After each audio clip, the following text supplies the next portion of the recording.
It's Cashlibscity. Everybody go around a bima. Reflex go around a bima. One trap music. Saka Cashlibs. Tell them straight I got the runs ready to take on get training rasta bar. Saka huya ndi kutitise kutaura slengi. Tino isasa kunyangwe pateni. Zandiri chicha iwe chibata peni. Dio ya kosha parese location. Huya ndi kutitise kutaura slengi. Tino isasa kunyangwe pateni. Zandiri chicha iwe chibata peni. Dio ya kosha parese location. Kuti mota ndokuti kumas. Mangwanani zoreva monas. Dino muziva zoreva ketasi. Kuti ndiripa tight zoreva shinyas. Ifa yakaora yonzikadaora.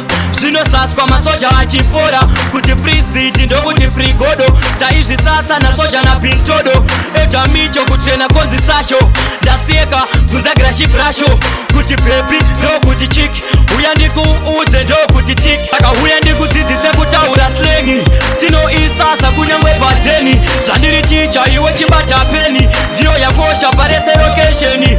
Uya ndikudzidzise kutaura slengi. Tino isasa kunyangwe pateni. Zvandiri ticha iwe chibata peni.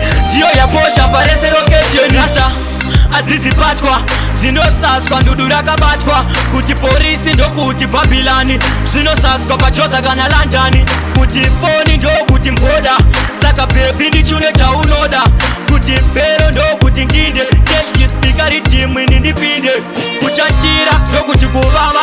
Kuti begi ndokuti nava. Saka magetsi onzi tabuka. Kuramba konzi kuchamuka. Saka uya ndikudzidzise kutaura slengi. Tino isasa kunyangwe pateni. Zvandiri ticha iwe chibata peni. Dio yakosha parese location. Uya ndikudzidzise kutaura slengi. Tino isasa kunyangwe pateni. Zvandiri ticha iwe chibata peni. Dio yakosha parese location. Kuti mota ndokuti kumas. Mangwanani zoreva monas. Dino muziva zoreva ketasi. Kuti ndiripa tight zoreva shinyas. Ifa yakaora yonzikadaora. Zvino saswa masoja achifora. Kuti free city ndokuti free godo. Taizvi sasa na soja na pintodo. Eta micho kutrena konzi sasho. Ndasieka kunzagira shibrasho. Kuti baby ndokuti chick. Uya ndikuudze ndokuti tick. Saka uya ndikudzidzise kutaura slengi.